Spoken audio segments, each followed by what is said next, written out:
everyone, in this video, me, Auri Willyaldo, and my friends from Group 1 will share with you about adverb clause. Adverb clause was predicates or adverbs. Adverbs joining to clause, or as a preposition begin the sentence. An adverb clause consists of a connecting word, called an adverb clause marker or subordinate conjunction, and at least a subject and a verb. Connector adverb clause is classified as being contrast, time, condition, cause, and others.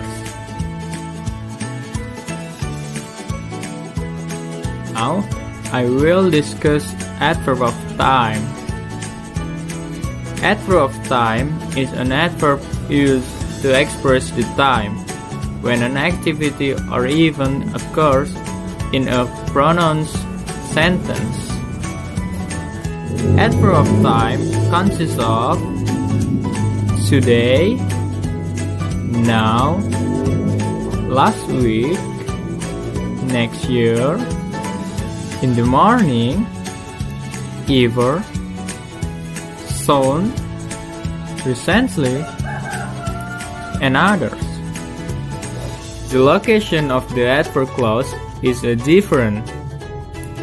The first, before the verb. Example: she recently discovered the antivirus.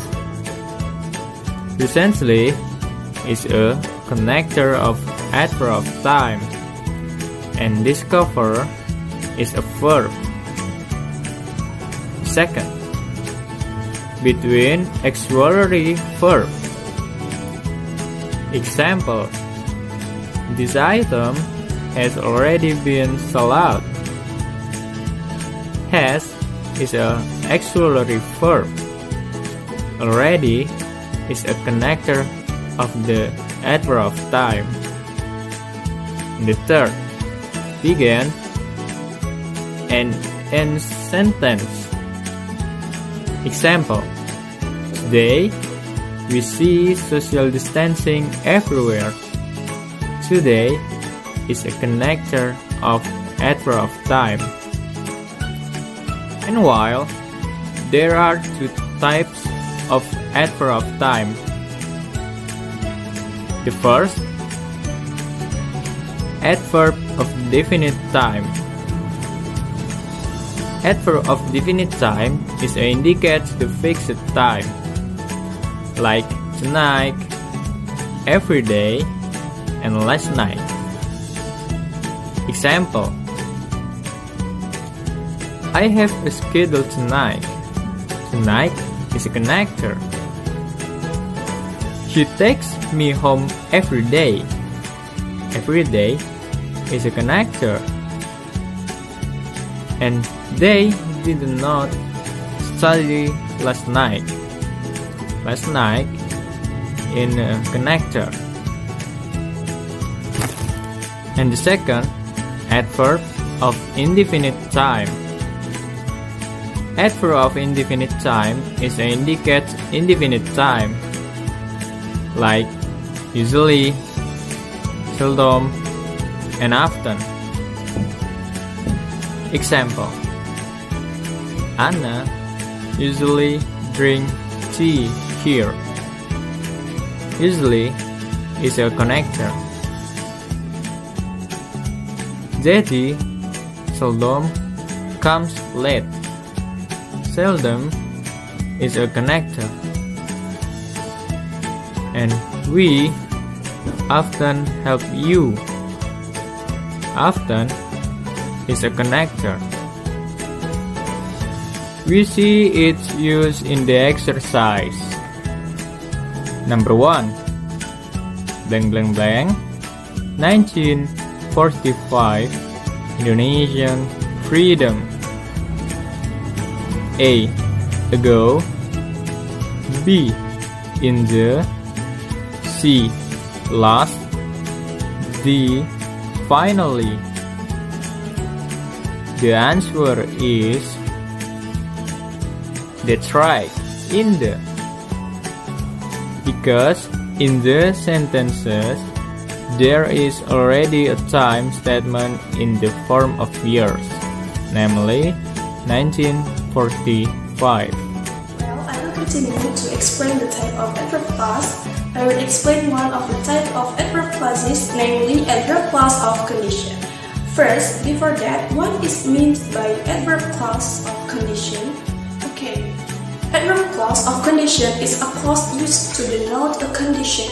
It tells us about the circumstances under which something happens, and also, in simple terms, can be used to express the meaning of the terms and conditions.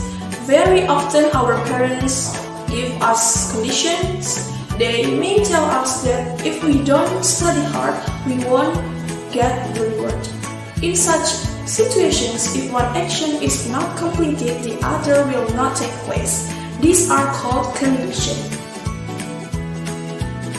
In using this type, there are things that must be considered. First, when an adverb clause begins the sentence, use a comma to separate the two clauses. Okay? For example, if he comes, comma, we will have some lunch. The point is that after the clause of the adverb of the condition with the if word, there is a comma. Then the main clause continues again. Second, when the adverb clause finishes the sentence, there is no need for a comma. Okay? For example, he will invite me if he finds out. We can see in this sentence there are no commas anymore. Next, how to position adverb clause of condition. The position can be at the beginning and at the end. My friends, adverb clauses of condition are introduced by the subordinating conjunctions. Of course, when we were in high school, we already knew about this conjunction. Conjunctions for adverb clause of condition are such as if, even if, whether or not, unless, in case that, and only if. And what is the difference between them? First, if. If clauses express the conditions necessary for the result.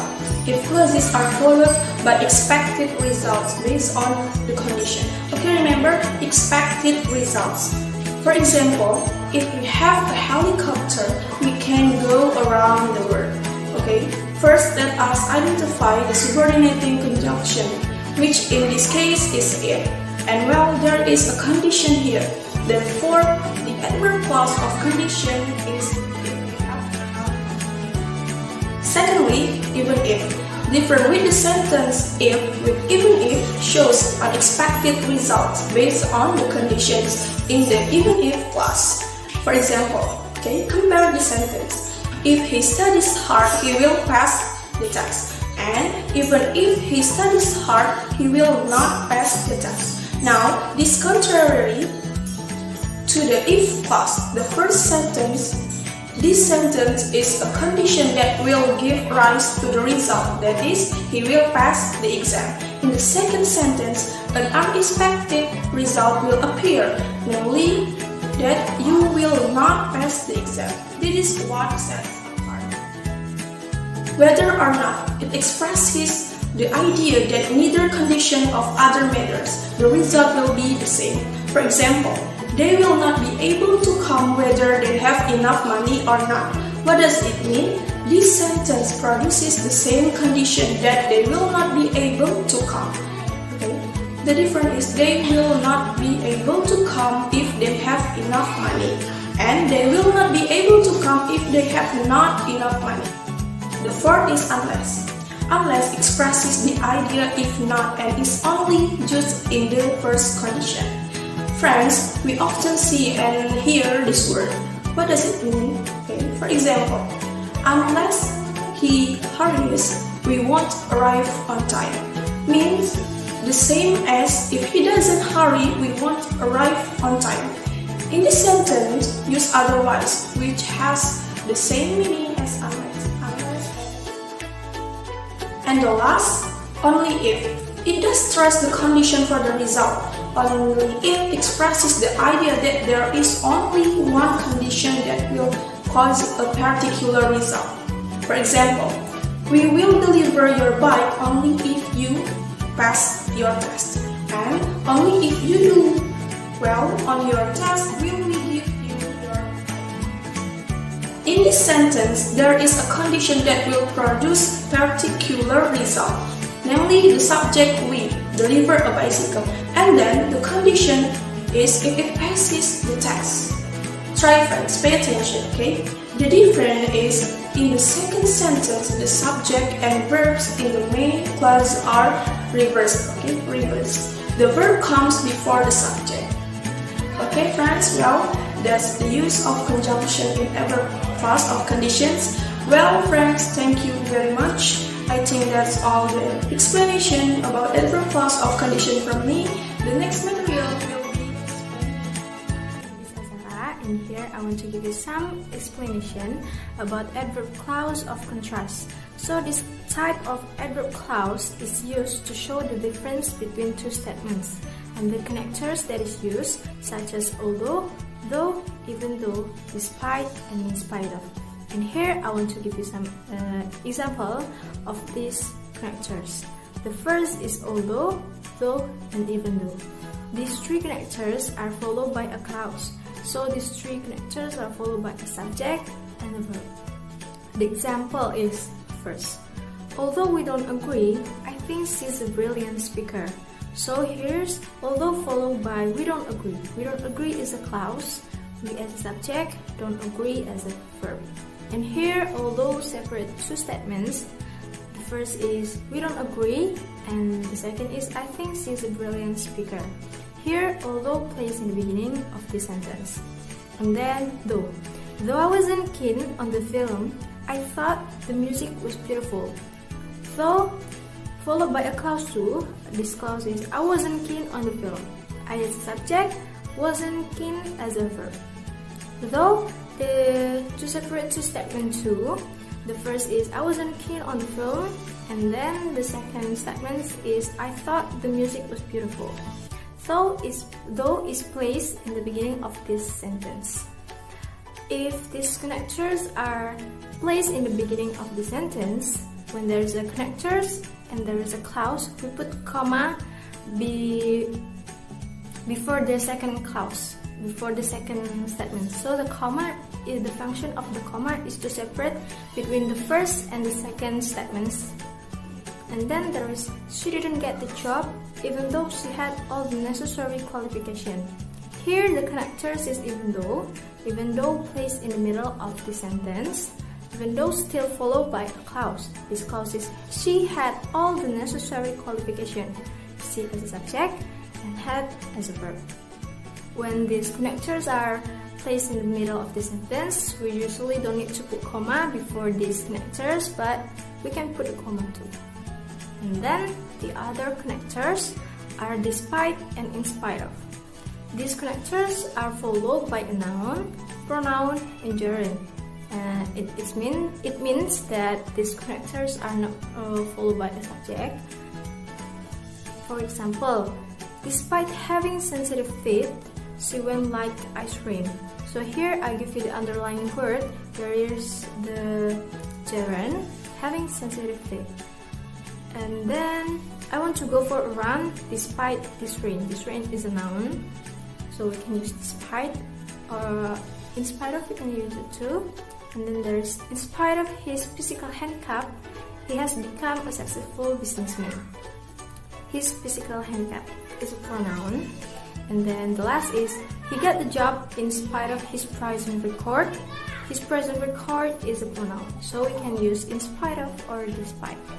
And as we know it too, when this connectors is in the beginning of the sentence, we put comma to separate these two statements. But when there's the connectors in the middle of the sentence, we don't need to put comma before the connectors, but we can put it too.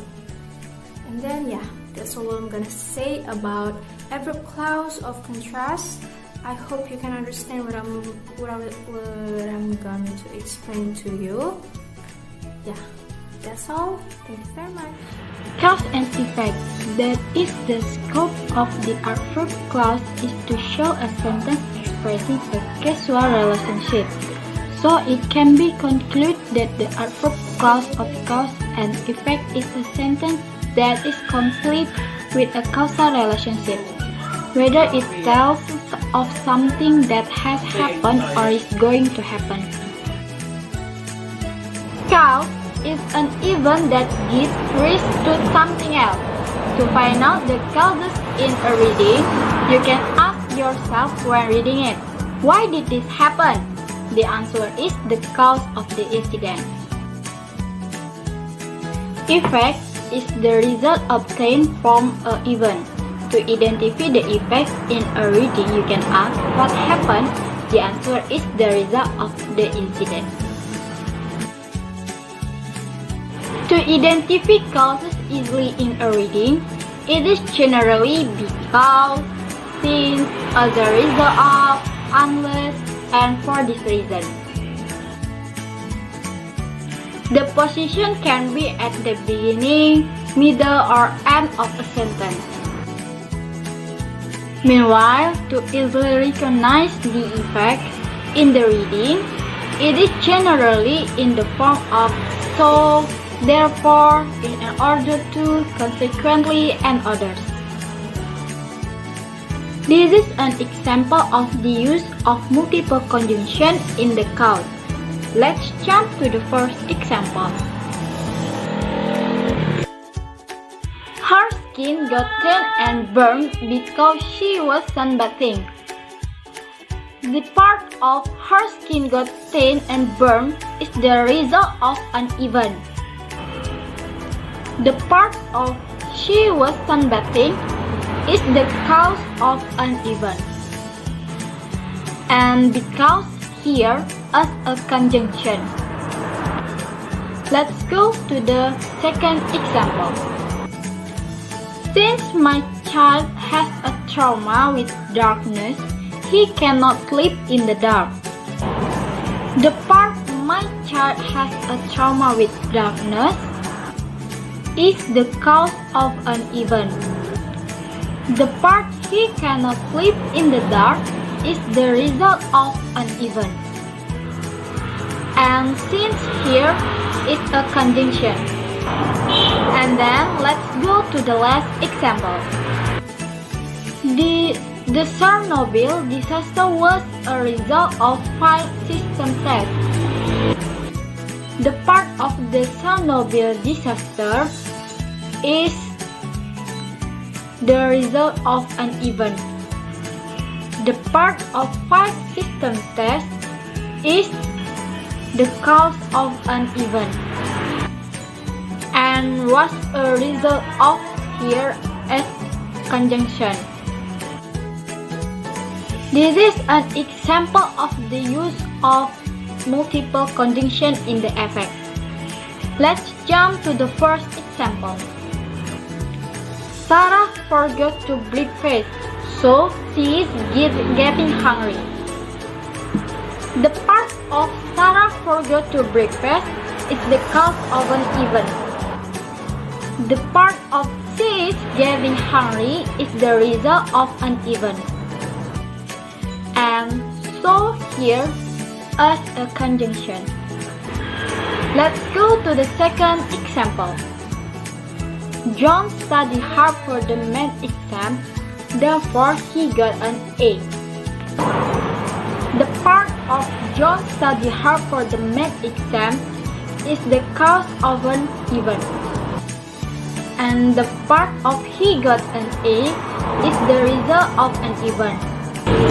And therefore here is a conjunction.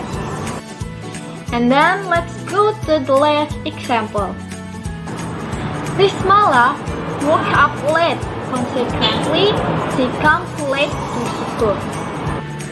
The part of Rismala woke up late is the cause of an event, and the part of she comes late to school is the result of an event, and consequently here as a conjunction.